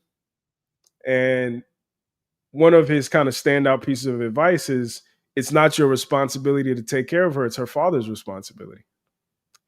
And this has been circulating around Nigeria, and a lot of guys who have been operating based on that paradigm, and based on also the fact that Nigerian women have kind of developed that expectation. A lot of guys are now being labeled as stingy. Stingy is in Nigeria is like calling a man sassy here, right? So again, American culture is globally influential. However, I believe that there were seeds of this that already existed in our culture. I think the arrogance and the bombasticness that our women have adopted, I think that is a byproduct of Western feminism. But I think that they're the same, like men are human doings and not human beings. I think it exists internationally. So yeah, I think men, especially bros who think you're going to fly overseas and find a woman who's more invested in you, I think you might have to like manage expectations. I will say one of the points I think the passport bros do have is foreign women might be more interested in quid pro quo than American women. Because despite the feministic indoctrination, those cultures still place expectations on them to produce certain things for men, whether it's children, whether it's keeping the house up, whatever the case. And they're like cultural incentives and cultural punishments. Punishments is a harsh way to put it. That kind of govern that. So at the very least, yeah, she wants you for your money, but she's going to give you a kid, or she's going to keep your house looking good, whatever the case may be. So it's more equitable. Whereas the growing sentiment in the West, which I think will eventually get there, is you should love me just how I am. And you should accept whatever it is that I have or I don't have, because I am the table. And I should be your princess for all intents and purposes, just because. And I think Nigerian women are going to be the first to like fully embrace that. And I think it's just going to keep going that way. So in tune with the title tonight with Sassy Man Apocalypse, you don't like her. Mm-hmm. The thing that really stuck out to me at the end of that was a look of disappointment on his face. Yeah. And I cannot relate, can't even understand, and certainly don't appreciate why there would even be a look of disappointment. Because I would only be disappointed in my mind if it was something I want. It's like, but bro, you don't even like that. Like, that's not even what you want. You said you want a woman that's understanding. So like we all are familiar with this concept of somebody can actually look better or worse based off of who they are, right? Somebody doesn't maybe look that attractive to you, but then like you get to know them, like, wow, like I might actually look, they literally look better or literally look worse. Sure. Because of us, back to self-image, right? Do you even like you? If there's a certain level of self-image that is like, yo, my woman being understanding is such a low bar of expectation, and I have such a high self-image of myself that is just beneath me. It's so beneath me to have a woman that would not be understanding that I'm disgusted and appalled by a woman who is that not only lacking in understanding, but has such a visceral opposition to understanding. Contempt for understanding. You're repulsive to me. And I couldn't be disappointed by the lack of approval from somebody that I'm repulsed by. So that's the part I'm like, so when do we get to a point? Because I think this is the tipping point of how we would make a change, that maybe we shouldn't be the most accommodating, the most understanding, the most don't have no standards, the most you could be as out of shape as possible. You could be right. If we just had a frame, not out of hate black. No. This ain't about hating you. It's about loving me. Y'all hate black. Y'all just hate black. No, sweetheart. I love me. I like my thoughts. I be myself. I can be myself with my thoughts. I can think. I like me. I like my thoughts. You know, it reminds me of the man that's on the elevator, his hat on, and a woman gets on, and he removes his hat, and she's like feminist ideology. She's like, "Why'd you take your hat off? Is it because I'm a woman?" He said, "No, I took my hat off because I'm a gentleman." Right? Like who I am ain't got nothing to do with you. And me being everything attracts and repels. Everything attracts and repels.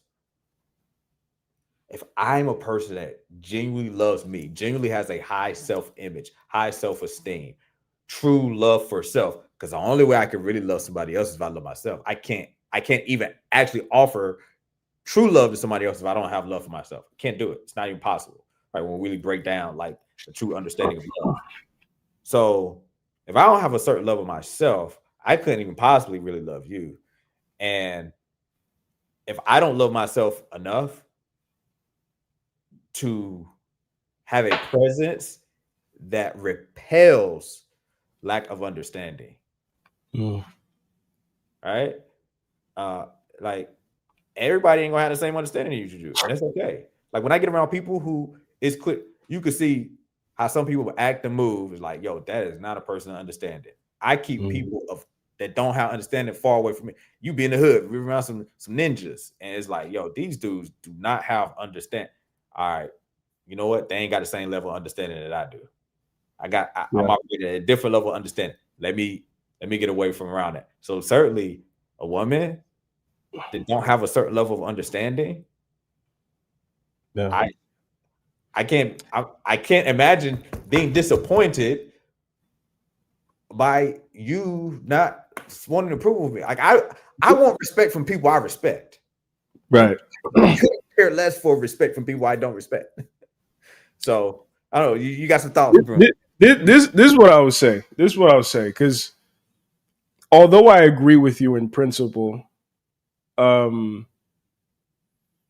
also hesitate a bit because I think it might be idealistic in a way that we might not be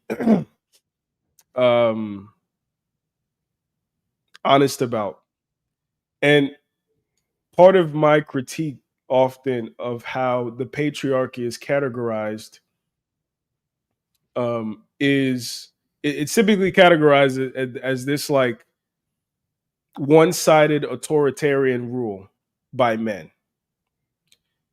I think the more nuanced, sophisticated reality is that even what we consider manhood has been either directly or indirectly validated by women since time immemorial. I can tell you right now, if you are somebody in a community in Nigeria and you're running for office, one of the very first groups you have to go and speak with is the women of the community. Right? In pre-colonial times, they're called umuada. That's in the Igbo side. Umuada. Those are the mothers of the community. Most people would think, oh, you got to go talk to the youth because they're the warriors. You got to go talk to the men because they're the chiefs. But the reality of how those systems functioned were, even if you had the men on your side and the youth on your side, but you don't have their mothers and their wives, you're going to lose. Because ultimately, the way that what female power asserts itself is covert. Oh, you're not voting, you're not supporting the politician I like. Maybe I'm not going to make your favorite soup this night. Oh, mommy, but.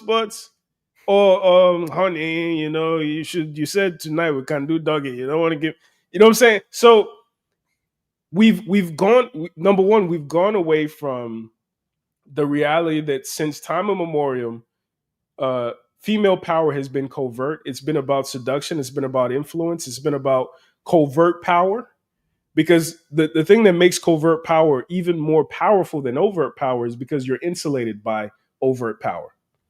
When somebody wants to take out the figurehead, they're not looking at you, even though you're in his ear and you're the one actually getting everything you want, while he's the shield that takes all the blame when things go bad.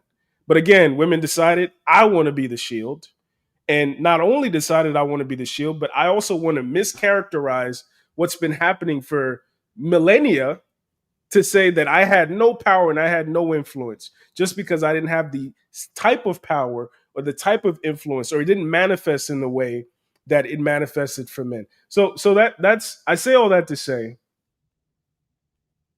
whenever women say, for instance, men are dogs, I don't think that's an insult. I think men are absolutely dogs. Dogs are the most loyal animal in the world. Dogs just want some food and they want something to hump. You rub a dog's belly, it's gonna love you forever. Now, those could be metaphors for like how do you rub a dog's belly, how you get a dog's its loyalty, but also dogs are very, very, very preoccupied with your approval. Men, as much as we advance, and like I said, I agree with you, and we want to get to a point where I like who likes me. I think the reason he was disappointed is because we as men, even him as a Nigerian man who we're amongst the most strict men on the planet, we were socialized to have a certain belief of what femininity was and have a certain expectation of what it was. And that expectation is foundational to our expectation of the world and reality. So even in my position as having interviewed people, conducted all kinds of stuff, it's still disappointing because it corrodes not just like my idea of women, but literally my idea of reality. Because again, my idea of women and the symbiotic relationship that we have or we're supposed to have is foundational to my desire or my compulsion to want to step in if a woman is in danger. It's foundational to my principle or my mandate that, you know, my kids are going to be taken care of, and all the things that are pillars to this house that is my ego, my inner self. A lot of it is foundational to how do I think, or who and what do I think women are in relation to who and what men are. So I think that in the process of getting to the point where you say, I like who likes me, I shouldn't be disappointed because, um, you know, understanding is important to me. I think if you make that transition too quickly, especially as a young man, you risk potentially falling into, they call it the black pill, falling into nihilism. Like if you don't go slowly, you know, it's like coming up out of water. If you don't, you know, depressurize, you can fuck around it. You know what I'm saying? But So then, that's the only caveat I'd say. okay, fair enough. Fair enough. Yeah, yeah. Let me play one more, and then we're coming up on the 2 hour mark. They did not know what to do until Jay-Z told them, oh, it's cool to have a family. I'm going to be going on another date tomorrow. He is younger, by 10 years. I think he might be more paid than me. That's just what I'm saying. The younger men, they have more financial flexibility, disposable income. They also have the mentality to go with it. I actually saw men that were financially stable and they tend to be older, but they didn't have the emotional backbone to handle it. Now you're seeing this blend of the two, and it's nice all that's happening. You're getting it quicker in life. And so I like men who actually like women, not are attracted to women. I like men who like women. My father seeks me out for conversation. My son seeks me out for conversation. I've grown to use my feminine intellect to support the family. They postured me that way. They support that. I like men who like that. I like men who like women where they want to be in spaces with us and support us and protect us in ways that we cannot support and protect them. I like that. I like men who fit into the puzzle piece. I like men who are creative. I like men who are fashioned in a particular way. One of the biggest things for me that I struggle with was being too smart.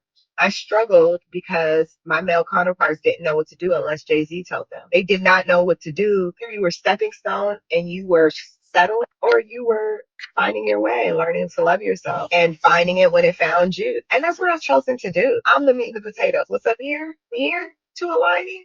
If I feel good about it, all that matters. I'm not concerned with what you think. You liking it is extra. I like the way this flows. I like the way this happens. And so typically what I found, my younger counterpart like it too. The older ones do too. They got worms. Anyway, yeah. Oh, crazy. What are you Oh, brother. The floor is yours, brother. Oh, man. Okay. Oh. So there was so much, you know, throughout there, but then at the end, she started saying some stuff. I'm like, we need to be listening to her. We need a bar page from a book, because she ended where I've been kind of preaching for a little while. As throwed and off as a lot of stuff, you know, that she was saying was, guess what? She like her. She like her. And so if we could take a page from that, which is actually kind of following, but we need to be leading and liking ourselves. Women, she's showing you that women like them more than we like us. We got to flip that. Whatever it is, whatever mechanism we got to do, we've unpacked the understanding of what we've been conditioned, that this, that, the third. Okay. All right, cool. We've identified it now. Now we've diagnosed it. Now let's prescribe the antidote. We've diagnosed it. Now let's prescribe the antidote. The antidote is, by hook or crook, whatever rehab, whatever, you know, pill, drug, exercise regimen, whatever we got to do to flip it where like, no, we got to like us more than they like them. And not for sake of a gender war, but for the sake of, if we're not going to save ourselves, but we're going to save the community, that's got to be flipped. That, I believe it was maybe Psych Hacks. It talks about the adored versus the adorer. Yeah. Right? Yeah. And the burden that, like, I think there is a connection there with who likes themselves more as well. Right? And so, like, we have to get to the point where we like ourselves more than they like themselves. And that's going to, engender and bring something under subjection. Another thing, man, I kind of think about is, as a father to 3 daughters, granted my oldest is only 16, I can envision it being a regular occurrence where or really any occurrence where I'm seeking out my daughter for conversation in which she's leading intellectually. I tell my daughter all the time, I'm the smartest person you know. I ain't she would tell you. I say it all the time. And I say, I ain't saying I'm the smartest person in the world, but I'm the smartest person you know. She's trying to do something or things like I'm like, look, do what I'm the smartest person you know. So the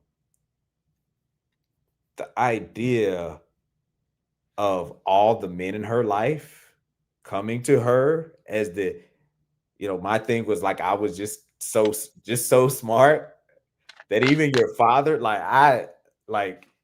this is telling. This is telling. This is it says a lot. That I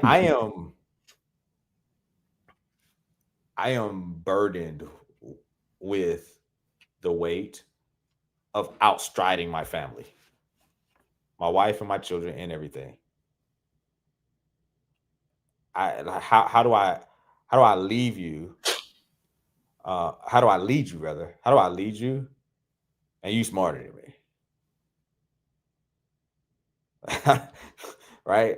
It's smarter, my wife has a master's degree. I don't. She had straight A's at grad school. She graduated cum laude. I graduated thank you laude, as they said. Right? This is not to say in some. I'm gonna use that. I ain't never heard of it. Right? Yeah. She graduated with honors, and I graduated with honors. They were really nice classmates. Right? Listen, that's not to say that in some specific areas of specialized training that she can't have more specialized training than me in that area, but just to be generally more intelligent than me. Like, how do you lead lead somebody that is just like you go to them for anything? I can't relate to that. And that her being conditioned that way and having that type of environment stands to reason. And this may be, that subconscious, kind of like your starter to show that the post that you generated. The deeper thing about it is like really maybe understanding the real reason you're picking.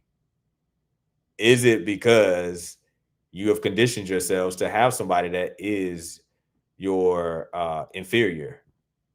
Right. And so you could say all of the rest of the stuff about the older men and their worms and so on and so forth. So you mean to tell me that there's no high caliber men your age or older that have a higher intellect than you? They got a bag. They got you mean to tell me ain't none? Or you simply are not exposed to them, can't get into their circle, or if you're in their circle, they wouldn't choose you. And you could be very well deluding yourself that they don't exist, right? Like subconsciously you think they don't exist, but it's disingenuous, not intentionally disingenuous, right? Because you could be intentionally disingenuous, and you could be unintentionally disingenuous. And I'm gonna say she's unintentionally disingenuous because she's seemingly intelligent. She's intelligent enough to string those words together and do that real. She's intelligent enough to know deep down, you know, it's some men out there that's older than you. They got the money, the looks, the intellect, and all of that. And you also, if you slow down enough to actually think, slow down enough to actually think, you would be able to identify that they simply would not want you. You know that deep in your heart. But it sounds better and feels better to say what she said. So, you know, part of the darkness in this proverbial forest is like you start realizing that what we consider science often isn't as objective as we might believe.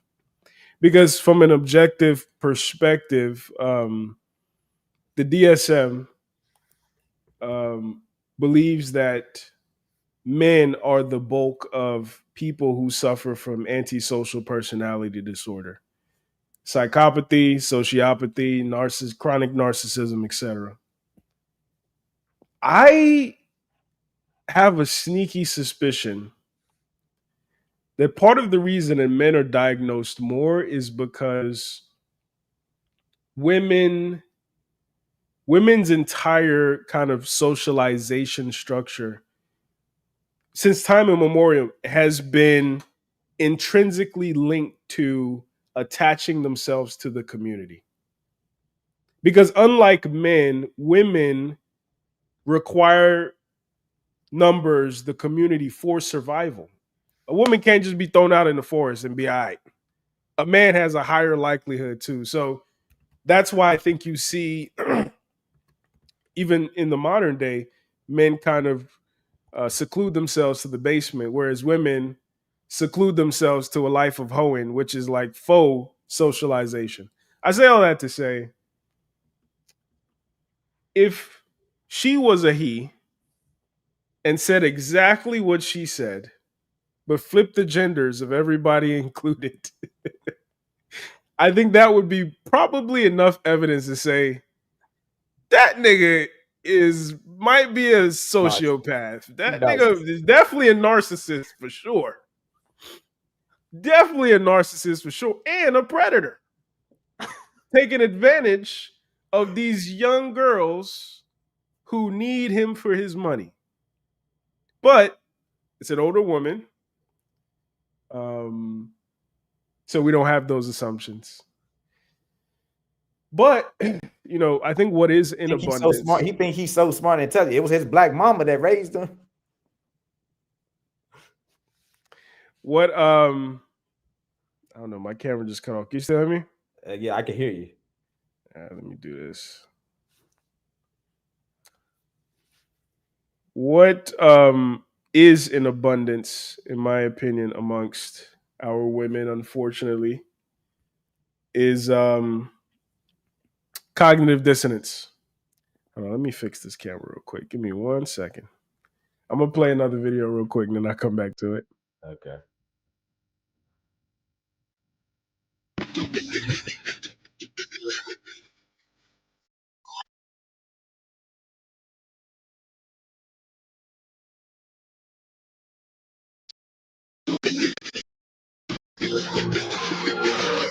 At the starting of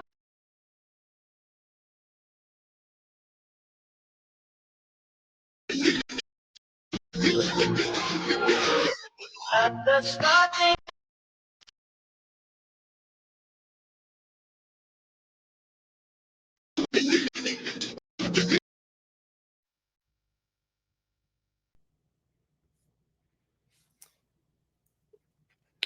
Screw it. Camera died, so I'm gonna use this one. There we go. But basically what I was saying was what is in abundance amongst women, especially our community of women, is cognitive dissonance, right? Whatever story you want to tell, you will tweak whatever information is necessary to make the story true. So in her mind, she's a cat, she's intelligent, she's a good woman. And part of those tweaks is only young, more inexperienced men are capable of seeing that. Everybody who she's around thinks she's smart, which means she's smart, right? Every thing that she does is justified or it's valid simply because she believes it is. And, I've done interviews with women who've even admitted that, if black men were as confident as black women, we would just, live on our own planet and just do whatever we want. Because again, part of women's power, especially in the process of architecting and being cultural custodians, is maintaining the cultural posture. And when we talked about before how our cultural posture is aesthetic and superficial and sometimes very hollow, and this is true on the continent as well, a lot of that has to do with the fact that we have operated in an unofficial matriarchy for so long. And women, as great as they are in some ways, reality is sometimes is malleable for them relative to men. And I think how that shows up positively is like being able to turn a house into a home. That's reality manipulation. Or turn or raise a kid. That's reality manipulation. I think how that shows up in unhealthy ways is people like this old lady who thinks she's young and believes everybody but her is the problem. But also the video I just played, good. I just played to say, I remember I was having a conversation with my little brother. He was asking me about this girl he was talking to, and he was talking about how busy she was, and sometimes she wouldn't text back on time. I was like, she don't like you, bro. And later on, he came back to me. He was like, yeah, you're right. You're right. Because if we always say if he wanted to, he would. The reality is, if she wanted to, she would. So consider if you like her or you just like the chase. Oh yeah, the other point I was going to make before you go, I'm sorry. Part of my hesitation sometimes with men have to like ourselves is I think, as a history nerd, I don't think the world was built by men who like themselves. I don't think wars were fought by men who like themselves. I don't think mines were built by men who like themselves. I don't think industries were built by men who like themselves. I think you can make a really good argument that our reality as a society is contingent upon raising, rearing, socializing men who like something more than they like themselves. And that's been women. That's been their nation. That's been their religion, whatever the case may be. And I don't know if I'm convinced that the like themselves is a message that's going to resonate sustainably to the extent that we think it should. I believe that's a bifurcation fallacy. Mm-hmm. On one respect, I do understand your sentiment, and a lot of the icons of industry and so on and so forth that have gone down in history, I would agree, did not like themselves. Simultaneously, I would challenge the overvaluation of that importance. Like, is if we're critiquing an idea that men can't be human beings, they have to be human doings, while simultaneously only championing the epitome of manhood is men who have done such great things. Are we talking out of both sides of our mouth? Yes, absolutely. Okay, let's what do you want? And then secondly, is that the totality of men who have done great things and have gone down and will live on beyond their generation and a generation or two of their posterity, a la a man you even referenced, Martin Luther King, who said, "I don't want to die." A man that I suspect did like himself. So all great things have not been built on men who don't like themselves. And that's where the bifurcation fallacy comes in, that you either have to like yourself or build something great. Have to like yourself or like something else. There is, and I would say probably the epitome of the ascension to manhood is that I do like myself. I love myself. And simultaneously, I can have a vision to sacrifice myself to something bigger than me. And I don't have to not like myself or love myself to be willing to sacrifice myself for something that I think is a bigger mission. Those two things don't have to be in opposition. Mutually exclusive, yeah. Which I don't disagree with you. I guess this is emblematic of the flame in the frame. I think my entire frame around that concept is entirely macro and historical. I don't think that every guy who has achieved or done or sacrificed didn't like themselves. But I think based on the evidence that we have, the masses of men were not socialized to prioritize self-liking ahead of other things. Sure. And I think, like I say all the time, I think certain things come with, some pros and certain things come with some cons. I think the resulting disposition amongst women that men are human doings and not human beings are one of the cons of that. However, some of the pros are like chivalry, are industry, are inventions, are everything that men have achieved in this.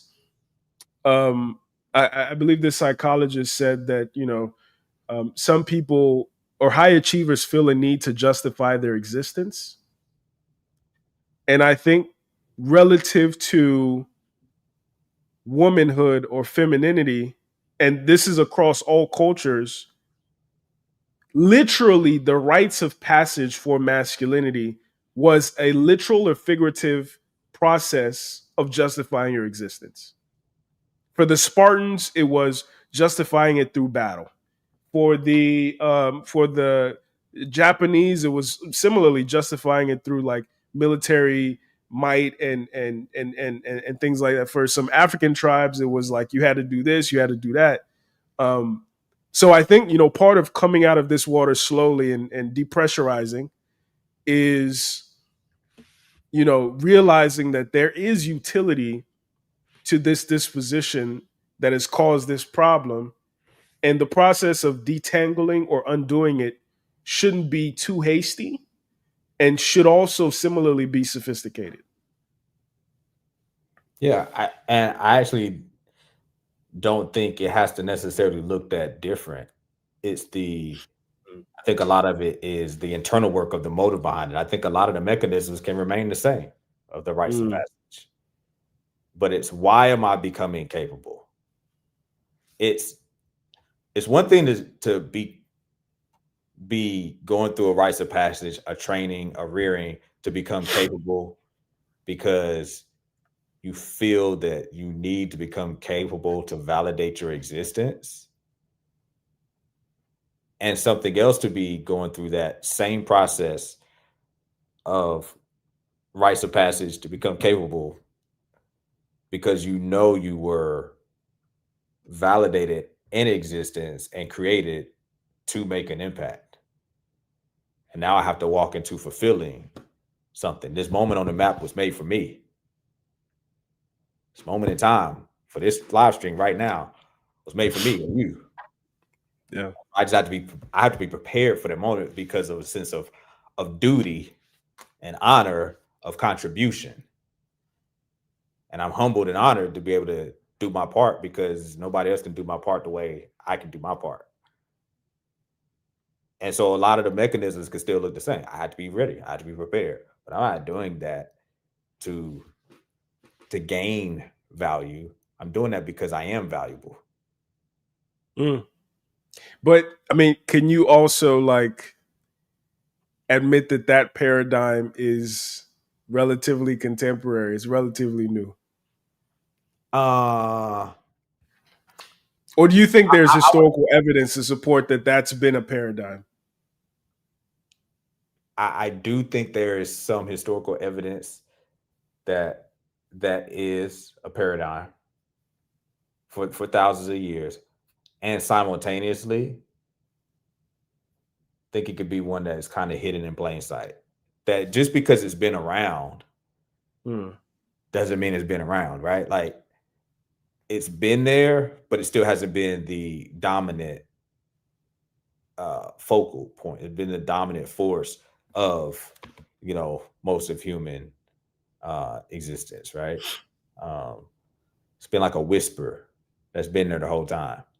And there's some like, oh wow, yeah, there it was there. Oh, it was there too. It's been there, but it's more of a whisper than the roar of the opposite. Because most of the world is, I think there's like more dysfunction than there is function. Sound functioning. That's the thing. I don't know if it's dysfunction. I think it's one of those things that is. I think it's one of those things that's paradoxically true. The only way functional or not if there is an absolute standard of something being functional. The only way I can know if my phone is dysfunctioning is if there's a way that it's supposed to function. Objectively, this is how your phone is supposed to. Right. I look at the manual. I look at it. You talk to the people at Apple. Go to this Apple store. No, your phone's supposed to work this way. I'm like, so unless there's a standard of how it's supposed to function, then we can't really know.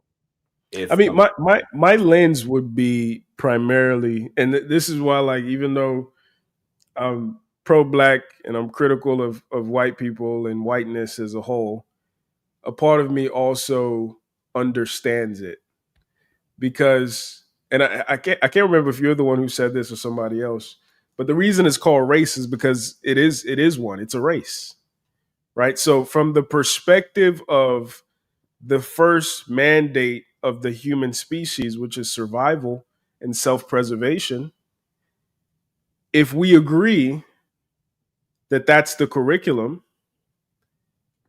and people who have created cultures who prioritize survival and self-preservation, even at the expense of other people, then you could make an argument that their perspective on validating your existence as the structure of manhood, you can make the argument that that is functional relative to other maybe more esoteric cultures who believe that you just have to come to the understanding of who you are versus having to prove yourself. If those people were conquered by the people with low self-esteem who believed they didn't deserve anything and therefore had to prove everything, like the Mongols, like the Japanese samurai, like the Russians, like the whatever, based on that curriculum, you could then make the argument that their perspective on manhood is functional. Functional to a dysfunctional end, sure.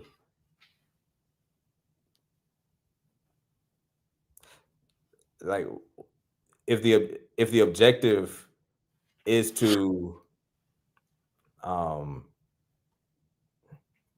oversee a dysfunctional world, they got it, because that's what they've produced. A world in which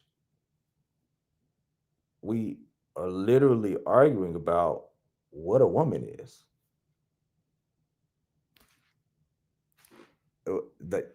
Okay, a world in which like up is down and down is up and left is right and right is left. Like in this world, sure, they functionally, you know, won that, right? You know, there's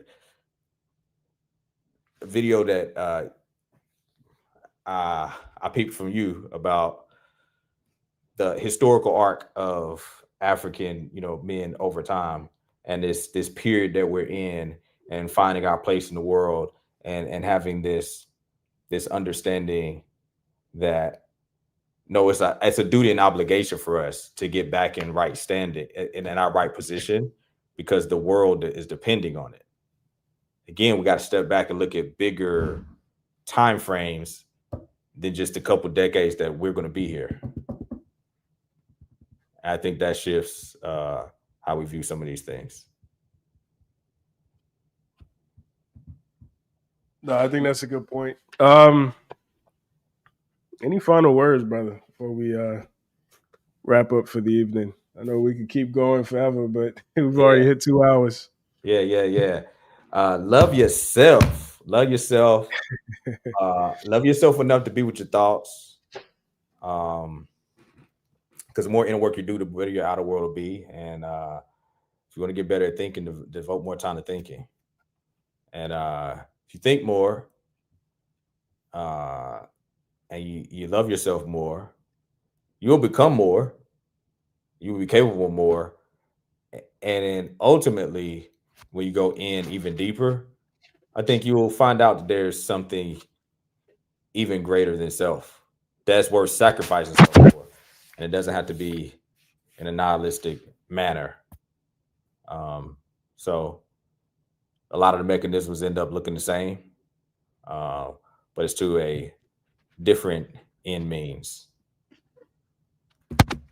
And then when we do that all individually and then find a tribe, we'll know the way, we'll go the way, and we'll show the way. We'll come back for the rest. That sounded good. That sounded good. As always, appreciate you, brother. My camera finally came back on. Yeah, appreciate you, brother. Yes, sir. Take it easy, man. All right, we'll see you next week. All right, peace. All right, family. We are at the end of another wonderful, I hope, insightful stream. Forgive me, like I said earlier, I'm still recovering from a cold, so if I sound a little stuffy, that's what that is. Shout out to the good brother James Penn Jr., always dropping gems, always giving food for thought. Like I said, hopefully you guys got something out of this. Support the channel as best as you can. That could be as little as a like. You can consider joining the Patreon, following us on all social platforms. Cash App is also available. Yeah, appreciate you guys supporting. Thank you guys so much. Hit the like button on your way out, or the dislike button if you didn't mess with nothing we said. And we will see you on the next episode. We got more coming. All right. Have a good rest of the week, good evening, and good weekend. Peace.